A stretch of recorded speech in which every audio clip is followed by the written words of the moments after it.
Hello dear students. पिछले lecture में हमने radius of curvature intrinsic equation जो एस और साई में जो रिलेशन होते हैं उनके रेडियस ऑफ कर्वेचर ज्ञात करना सिखाया था और आपने एक फॉर्मूला सिद्ध किया था rho equals to D S upon D psi. आज के लेक्चर में हम radius of curvature Cartesian form में यदि इक्वेशन दिया गया हो किसी वक्र का समीकरण या पैरामीट्रिक फॉर्म में कोई कर्व का इक्वेशन दे रखा हो तो रेडियस ऑफ कर्वेचर किस प्रकार से ज्ञात करते हैं यह आज हम डिस्कस करेंगे। तो यदि वक्र का समीकरण कार्टेशियन फॉर्म में दिया गया हो तो वक्रता त्रिज्या ज्ञात करना। कार्टेशियन फॉर्म में जो है वक्र का समीकरण सपोज कर लेते हैं f x y equals to 0 है। ये कोई वक्र का समीकरण है। हम जानते हैं कि dy upon dx equals to tan psi होता है। ये फॉर्मूला आप पूर्व में पढ़ चुके हैं और स्लोप भी पढ़ा है आपने। dy upon dx equals to tan psi formula होता है। इसी का यदि अपन एक बार x के रेस्पेक्ट में डिफरेंशिएशन कर दें तो d2y upon dx square equals to tan psi का डिफरेंशिएशन sec स्क्वायर साई और साई का d साई अपॉन dx।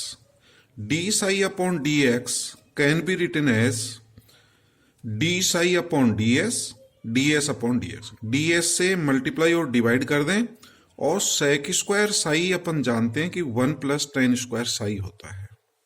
ठीक है डियर स्टूडेंट। तो d2y upon dx square equals to 1 plus tan psi की वैल्यू इक्वेशन फर्स्ट से रख दें dy अपॉन dx का होल स्क्वायर हो जाएगा।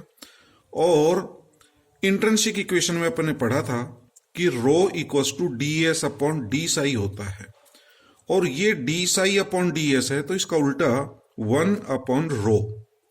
और ds अपॉन dx के फॉर्मूले भी अपन चाप के अवकलज वाले चैप्टर में कर चुके हैं। The derivative of an arc के चैप्टर में अपन पढ़ चुके हैं कि ds upon dx equals to under root 1 plus dy upon dx का होल स्क्वायर होता है। तो ds अपॉन dx की वैल्यू रख दें और rho equals to ds upon D psi होता है तो ये 1 अपॉन रो हो जाएगा। इसकी वैल्यू रख दी गई है। अब इसी को यदि अपन सिंप्लीफाई करें तो rho equals to cross multiply कर दें rho equals to 1 plus dy upon dx का स्क्वायर ये और ये दोनों मिलाकर के power raise to the power 3 upon 2 हो जाएगी और अपॉन में d2y अपॉन dx स्क्वायर। तो रो इक्वल्स टू हमें ये प्राप्त हो गया 1 plus dy upon dx square raise to the power 3 upon 2 upon d2y upon dx square. dy upon dx को यदि अपन y1 सपोज कर लें, y1 is differentiation of y with respect to x। एक बार डिफरेंशिएशन है।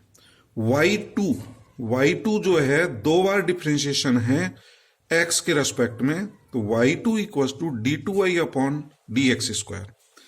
तो रो इक्वल्स टू ये प्राप्त हो गया 1 प्लस dy अपॉन dx को y1 लिखा जा सकता है तो y1 square raise to the power 3 upon 2 upon y2।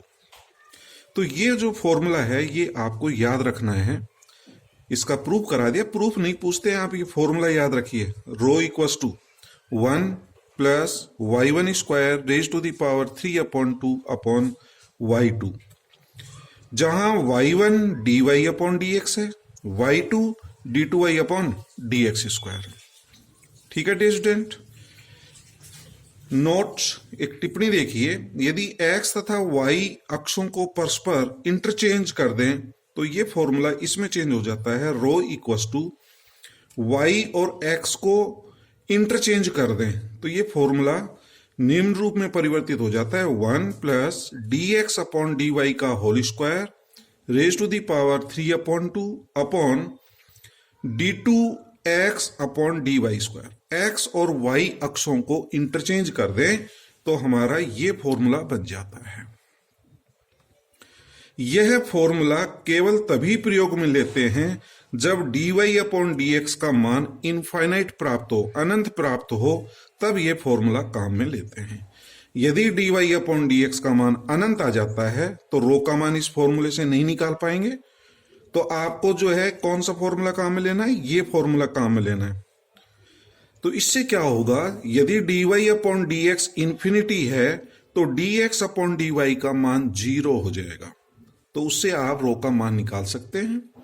तो कार्टेशियन के लिए आप जो है ये इस फॉर्मूले को याद रखें, rho equals to 1 plus y1 square raise to the power 3 upon 2 upon y2। ठीक है डियर स्टूडेंट।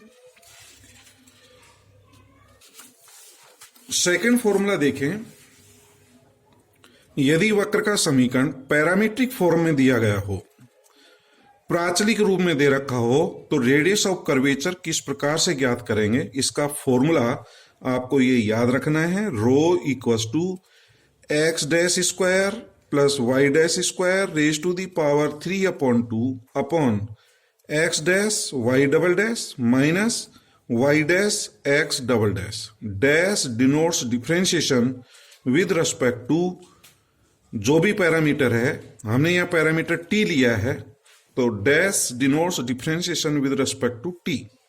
तो ये जो ना फॉर्मूला याद रखना पड़ेगा। ये फॉर्मूला कैसे आता है, इसका प्रूफ भी देख लेते हैं।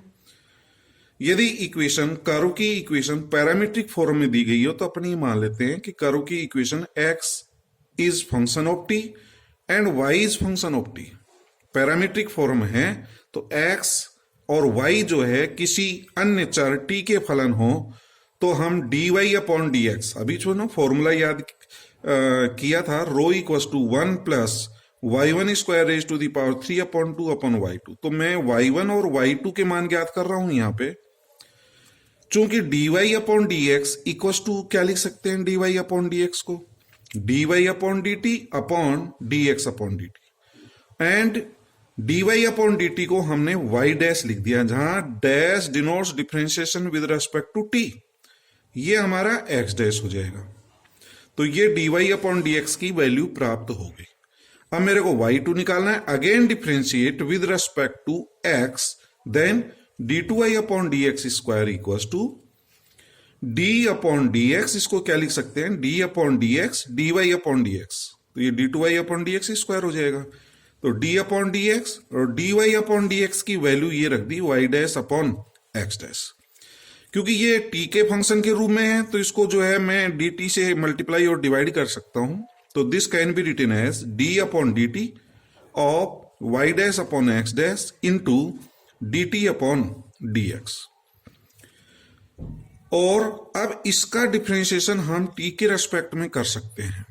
y dash upon x dash का भाग के रूप में दिया गया है, तो इसका square x dash square, x dash as it is आ जाएगा, y डैश का differentiation y double dash minus y dash as it is, और x डैश का डिफरेंशिएशन t के रेस्पेक्ट में करेंगे तो x double dash into dx upon dt जो है x डैश है, dx अपॉन dt को क्या डिनोट किया गया है, x डैश। तो ये इसका रेसिप्रोकल है, उल्टा है, तो this equals to 1 upon x dash. ठीक है डिश। तो ये हमारा d2y अपॉन dx स्क्वायर का मान ज्ञात हो गया। अब अपन जो है रो का मान निकाल सकते हैं, क्योंकि अभी आपने कार्टेशियन फॉर्म का जो है रेडियस ऑफ कर्वेचर ज्ञात किया था, जिसमें रो इक्वल्स टू क्या प्राप्त हुआ था, 1 plus y1 square raise to the power 3 upon 2 upon y2। तो इसमें y1 का और y2 का, ये y1 का मान है, this can be written as y2 d2y upon dx square, और ये जो वैल्यू है ये y1 है, एक तरह से y1। तो y1 और y2 के मान रख दें यहां से और इसको सिंप्लीफाई कर लेंगे तो हमारा ये फॉर्मूला प्राप्त हो जाएगा, rho equals to x dash square plus y dash square raise to the power 3 upon 2 upon x dash y double dash minus y dash x double dash. Dashes denotes differentiation with respect to parameter t. और एक formula और देख लेते हैं, वक्रता त्रिज्या ज्ञात करना, रेडियस ऑफ कर्वेचर ज्ञात करना जब x और y दोनों s के फंक्शन हो। x and y are function of s। s क्या चीज है? चाप की लंबाई है, लेंथ ऑफ एन आर्क है। तो हमने फॉर्मूले पढ़े थे कौन से वाले? चाप के अवकलज वाले चैप्टर में, डेरिवेटिव ऑफ एन आर्क वाले चैप्टर में फॉर्मूले हम पढ़ चुके हैं। यदि हम इसको एक ट्राइंगल मान लें और ये एंगल साई ले लें, परपेंडिकुलर dy, बेस dx और हाइपोटेन्यूज ds, लंब, आधार और कर्ण, तो कोसाई इक्वस टू होता है आधार बटा कर्ण base upon hypotenuse dx upon ds। Sine psi होता है perpendicular upon hypotenuse dy upon ds, और टेन साई होता है dy upon dx, perpendicular upon base, लंब बटा आधार, tan psi dy upon dx होता है। तो हमारा इस तरह से cos psi dx upon ds है, इसको इक्वेशन फर्स्ट मान लें। साइन साई इक्वल्स टू लंब बटा कर्ण dy अपॉन ds। अब समीकरण 1 और समीकरण 2 का s के रेस्पेक्ट में डिफरेंशिएशन कर रहे हैं, तो cos साई का अवकलन माइनस साइन साई और साई का s के रेस्पेक्ट में करेंगे d psi upon ds equals to इसका s के रेस्पेक्ट में d2x अपॉन ds स्क्वायर। इसका भी डिफरेंशिएशन कर लें साइन साई का, तो cos psi d psi upon ds equals to d2y upon ds square. ठीक है डियर स्टूडेंट। अब अपन जानते हैं कि रो इक्वल्स टू, अपन ये फॉर्मूला पढ़ चुके हैं, since rho equals to ds upon D Sai.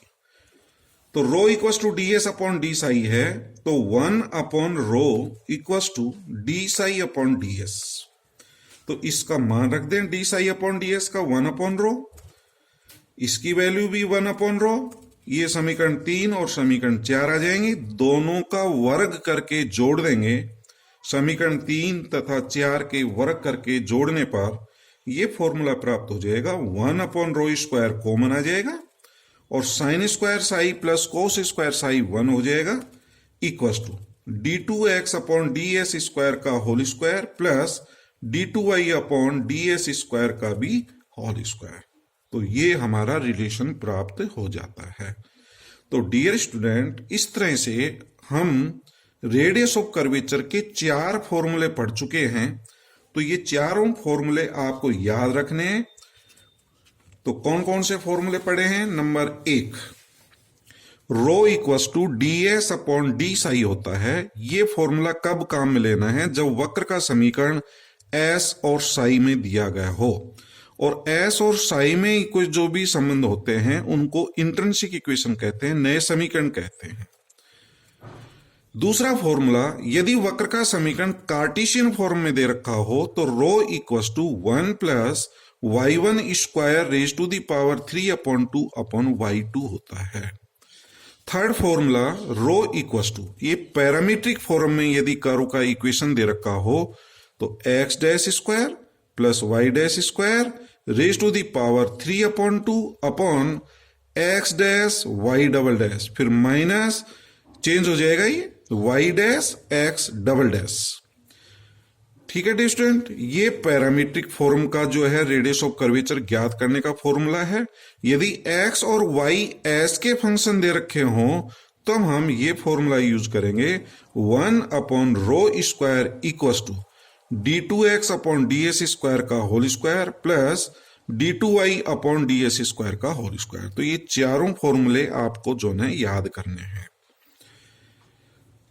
एक आर्टिकल देखते हैं, नोट, किसी भी वृत्त की वक्रता त्रिज्या रो जो होती है वो कांस्टेंट होती है और ये वृत्त की त्रिज्या के बराबर होती है। तो आपको ये सिद्ध करना है कि radius of curvature of a circle is constant and equals to radius of circle. ठीक है, किसी भी वृत्त की वक्रता त्रिज्या या रेडियस ऑफ कर्वेचर कांस्टेंट होती है और ये वृत्त की त्रिज्या के बराबर होती है, ये सिद्ध करना है। तो हमें ये एक वृत्त दे रखा है जिसका केंद्र C है और वृत्त की त्रिज्या स्मॉल r है। इस वृत्त पर दो बिंदु लिए गए हैं, निकटवर्ती बिंदु P तथा Q। बिंदु P तथा Q पर स्पर्श रेखाएं खींचें तो P बिंदु पर खींची गई स्पर्श रेखा जो है हमारी OX अक्ष के साथ साई कोण बनाती है।